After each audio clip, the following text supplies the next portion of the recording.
Hey guys, just cutting in here to say that the reason why this video is this late is, well, first of all, I was being a little bit too lazy and started recording one day after. And second is that a weird occasion just popped up, so I had to went there and just came back, so I'm editing the video now. And the last couple of things that I do have to mention is that my buddy or pal, I guess, on Discord, Bastigato, I don't know if that's how he pronounces it, actually made me an ad. Well, he actually didn't make it too clear how to use it because I didn't see a download link, so that's not going to be in this video, but I am going to be linking him down in the description. He does have a YouTube channel. Go check him out. He, well, made some unusual good content, so yeah, go check him out. And also, the star of today's show, Dream, is also going to be linked down in the description, so go check him out. Anyways, enjoy the video. Hello everybody, my name is RedBlockss and welcome back to another video. So, if you know Minecraft and you know YouTube, in the last couple of months, you probably heard the name Dream more than once. So, Dream is a Minecraft YouTube channel, and Dream himself is a Minecraft player, and his channel is the fastest growing channel on YouTube. The man literally gains 50,000 subscribers per day. It's absolutely mental. And one of his feats for the success is because he is known as the best Minecraft player in the world. Don't believe me? Have a look at these two clips over here. Pick it up. Oh my goodness! I got his water! Shoot him! Nice. Shoot him!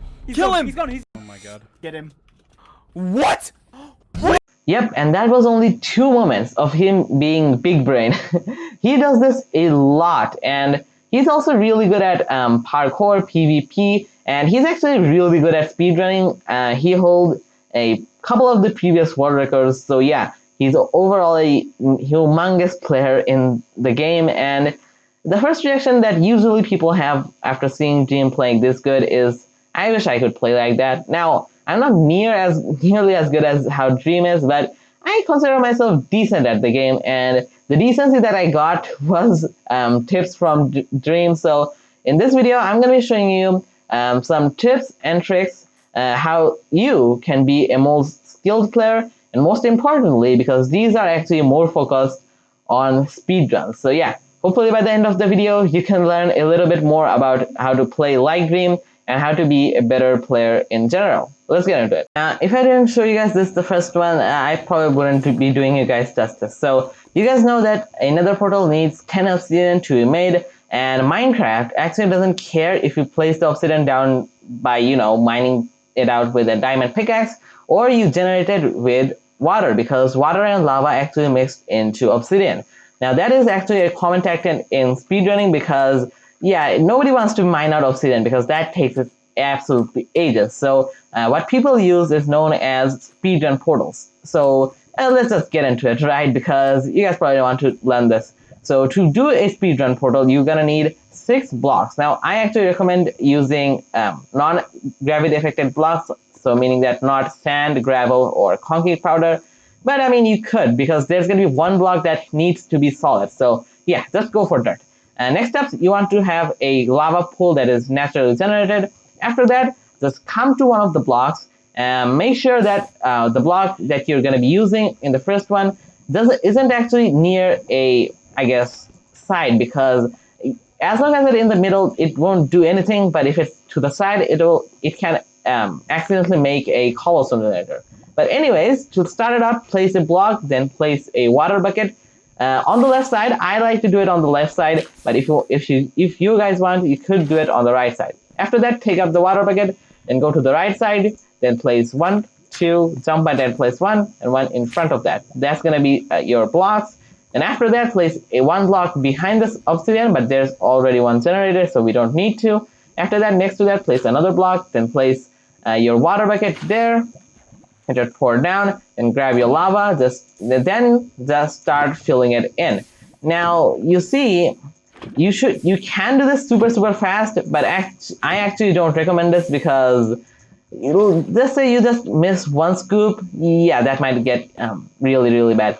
But after you've done that, you got yourself another portal. Sorry, okay, now you have yourself another portal. Super easy if you can remember this, and really useful in survival. In speedruns. Yeah, Okay, let's move on to the next one. So next up on our list, we have ourselves what is known as block clustering. So let's say you're running in a massive field like this one, or you're running into a river which is 1 block deep. So let's say when you're doing that, you're running and randomly you place a block, then you start jumping and placing 1 block at your feet.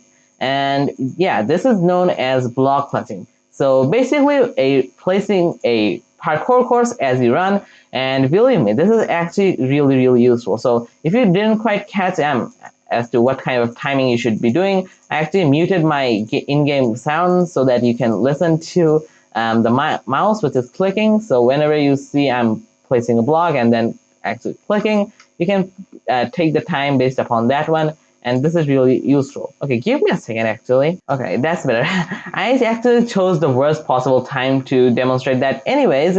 So you actually also might be wondering that why would I even do this, because this is a waste of blocks, waste of food, and wasting this of time, right?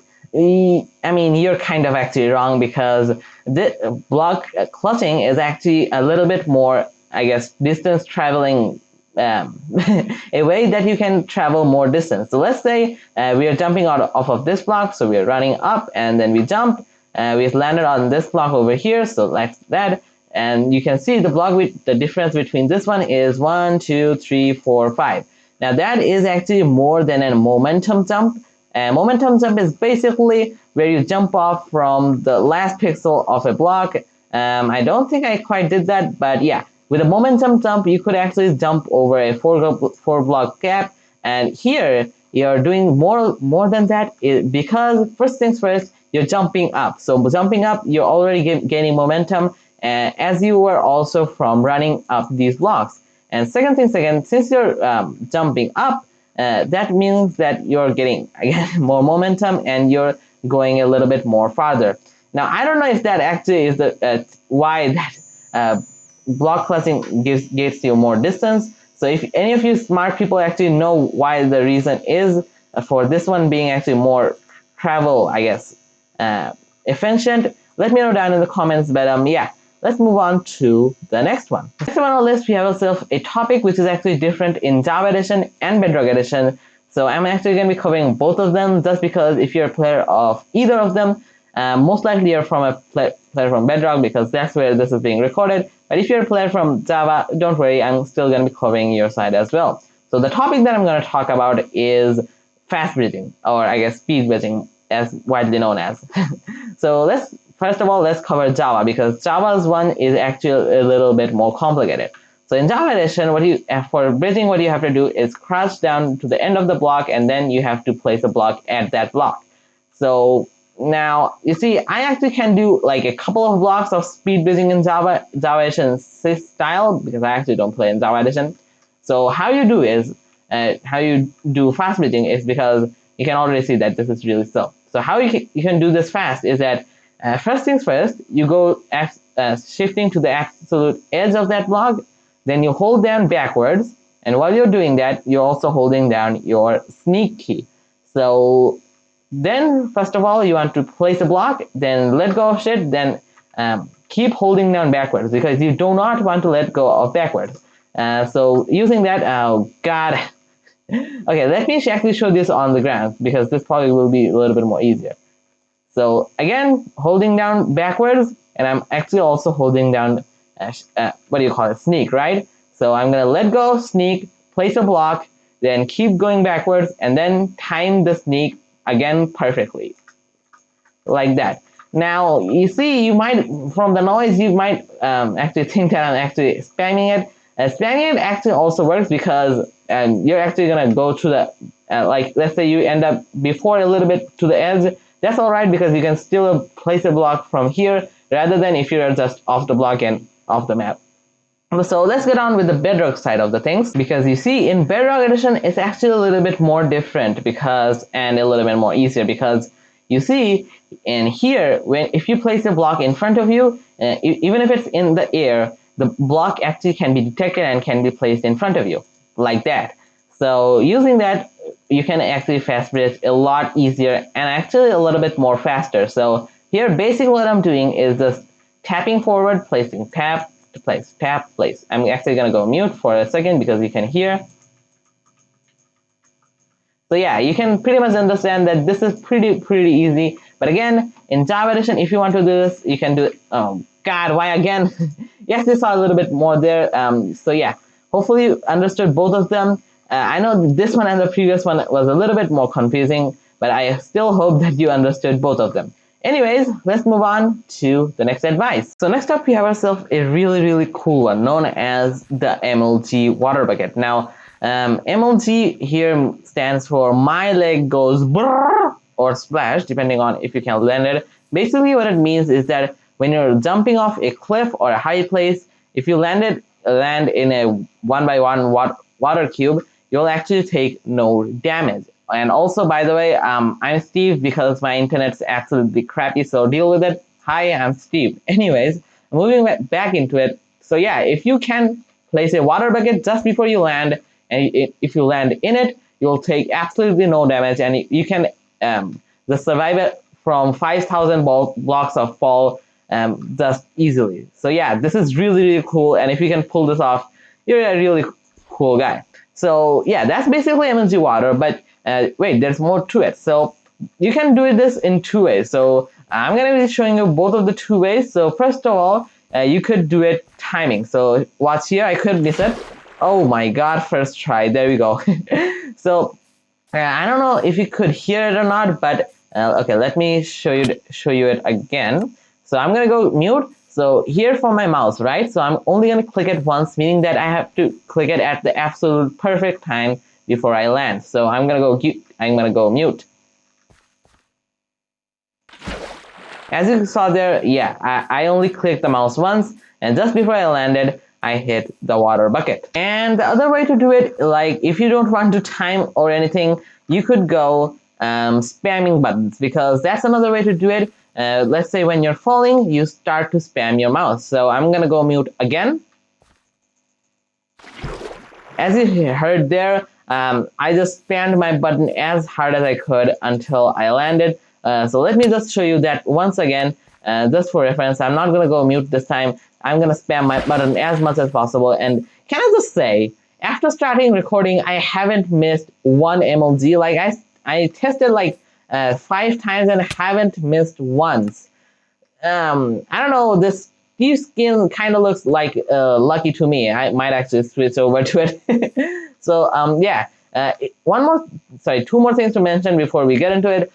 Like you might not get this lucky, and if my preference for anything is that if you want to go like the timing route of doing the MLG, you could do that, but just be sure that if you like miss it by like let's say 1 second, you're gonna die. And same goes for like the spamming, because it's not completely safe, because let's say you're spamming it, but in like 1 tick you miss it, and that's the tick you hit the ground, you're still not gonna survive. And last thing is that even if let's say you see the animation of the water bucket hitting and literally you even see the water on the ground and you're in it, yeah, it might not even count it, because Minecraft's weird like that. But there's a lot more types of MLGs more than that. So pretty much every single way that can reduce your fall damage can be classed as an MLG. But yeah, not all of them are safe. For example, there's the cobweb one. Like if you fall into a cobweb, you don't take any damage. But actually, that's not possible as an MLG type, because even if you place a cobweb as you're landing, that's actually not gonna catch you. So you're also gonna take damage. One more is that sweet berries. I mean, you could do that, but that's super risky. It's like a 50-50 chance of working. But one more type of MLG exists, which is, I would say, more safe than water buckets, but apparently I'm getting way too lucky with the water bucket, which is the hay bale. So the hay bale stops your fall damage by 80% when you fall. So meaning that if you fall from 100 blocks, you will take 20 blocks worth of damage. So meaning that for a player to die, it only takes like 23 blocks. Yes, I'm pretty sure it's 23 blocks with no armor. So yeah, you can survive 100 blocks of fall damage, and it's more reliable to place a block than place down water buckets, but apparently not. I'm way too good at it myself. I try to kill myself. So yeah, that's the types of MLGs. These are probably the most coolest one of the video.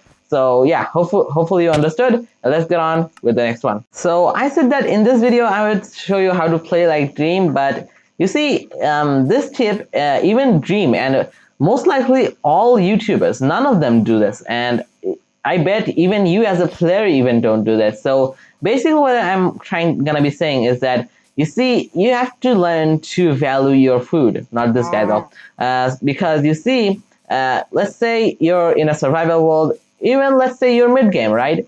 And let's say, for example, let's say you have an manual farm for, let's say, steak, right? So you don't want to be like harvesting the cows like every 2 days or something, right? Because even if you have a big farm, it's annoying to do, and it's just time consuming and just a really, really big task. So what I advise you to do is to go ahead and learn all of the amount of value that a food does. Lucky for you, I'm going to be covering all the main ones that exist. So let's say in this case, I'm down to 3 hunches, right?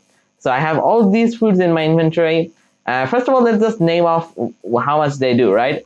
So the cooked beef and the cooked pork chop both do 4 hunches. So you see those 3 lit up, 2.5 now. Yeah, if I eat one of them, I get 4 filled up. The chicken and the cooked mutton both do 3. In their uncooked or raw version, the beef and the pork chop do 1.5 hunches. Then the chicken and the what do you call it? The mutton also do 1, and bread does 2.5. You see, if you make stews actually are really, really big plays, because most of the stew actually do a lot of hunches filling up. And there's a more like there's another thing that you have to keep in mind while making food, is that some foods are better than others, meaning that cooked beef and all the cooked stuff are better than the uncooked stuff, and so on and so forth. They give you more saturation. One more thing that I forgot to mention is the golden carrot. Golden carrots also do 3. So if you just while you're playing the game, let's say you're going for either one of these. So let's say you're going for the chicken route, and make sure when you're ever down by 3, make sure that you just eat them. For example, let's say here I'm actually down by 1. None of these actually only fill up 1, so I'm actually not gonna eat. I'm only gonna eat when if I only had bread, I'm gonna only eat when I'm down by 2.5 hunches.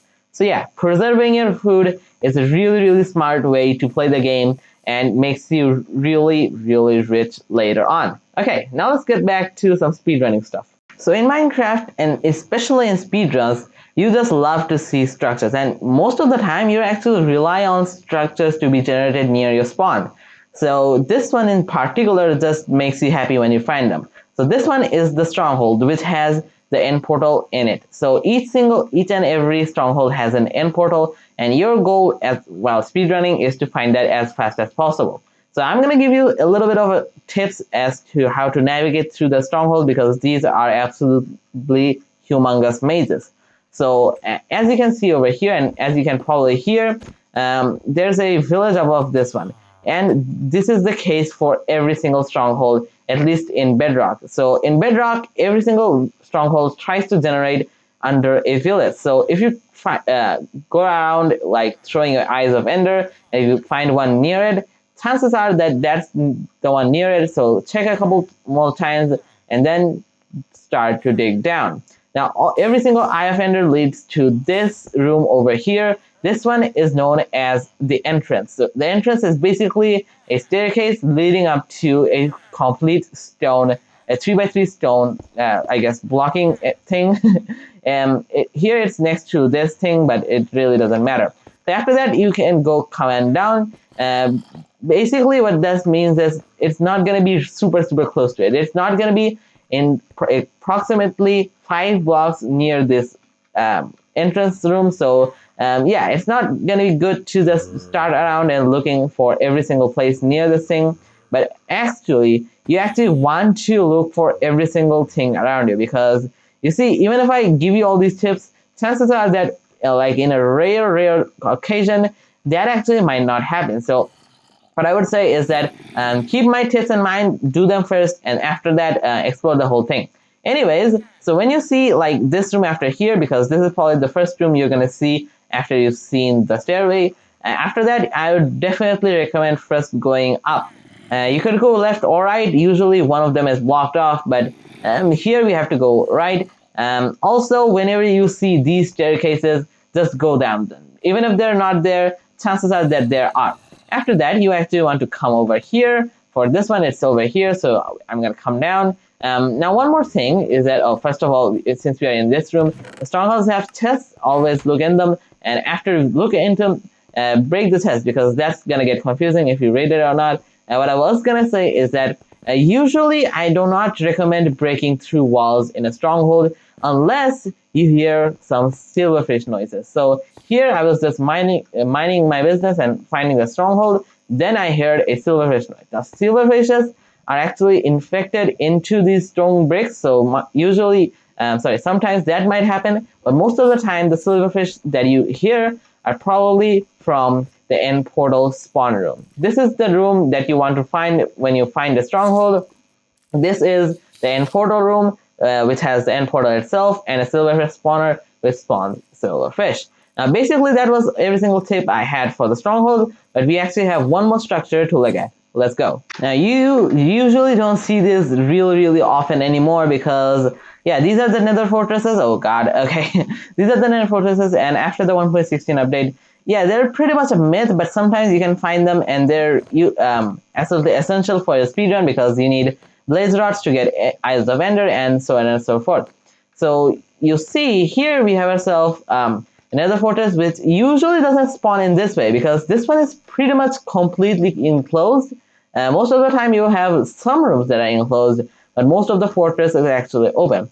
Regardless, we are going to actually move with it. So yeah, every single fortress has, or at least has the requirement. Okay, I found a blaze spawner and couldn't find it back again. Anyways, what I was saying is that, so yeah, every single fortress has to have a blaze spawner to spawn with it. And alongside another water room, I couldn't find one, so you can actually tell if by what it is.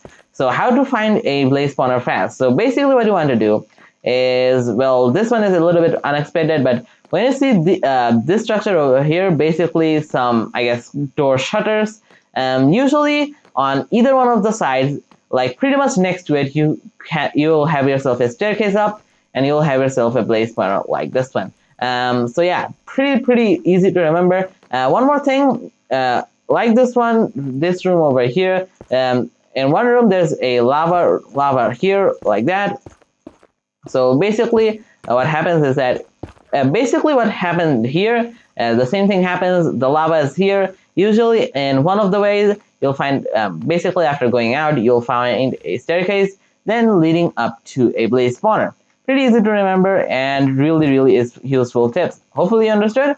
Let's move on into our final few. So the last couple of final random facts that I do have for you is, the first one is that when you're running around in your speedrun, make sure you keep an eye out for your hunger hounds. So let's say you're running around and randomly it starts to going down. Obviously wait out for, if you have any food, wait out for the appropriate time to eat, or if you don't have any food, stop jumping, because the reason why your hunger hounds goes down when you're running is most likely because you're running and jumping at the same time. As you saw there, as soon as I started jumping alongside running, the hunger house started going down.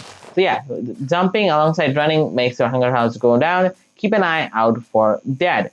Second is 2 tips for speedrunning in specific. So the first one being is that if you load up a seed and you just see forest everywhere, do not stick with that seed. It may seem like a weird idea because that seed may have potential, but you see, every single seed in Minecraft has potential to be good. But as a speedrunner, your job is to select the one which has the best spawn. Meaning that you have to have the best things around you rather than being 1,000 blocks out. And the final thing, and probably the most important one of them all, practice.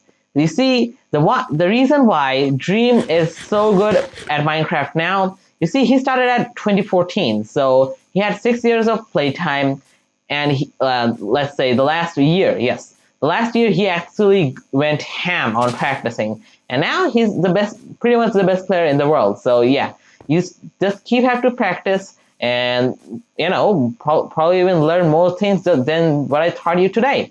But yeah, that's gonna be doing it for today, guys. I really hope you enjoyed and learned a few more tips and tricks on how to be a better player and potentially be like Dream. If you did, make sure you hit the like button. And if you really want to stick around for more videos, maybe, and more survival tips in general, make sure you hit the subscribe button and turn on notifications. But with that being said, guys, oh, one last thing. Since I mentioned Dreamed a lot in this video, he's going to be linked on the screen now, and he's also going to be linked in the description for you to check out. But with that being said, guys, I really hope you enjoyed, and I will see you guys in the next one. Goodbye.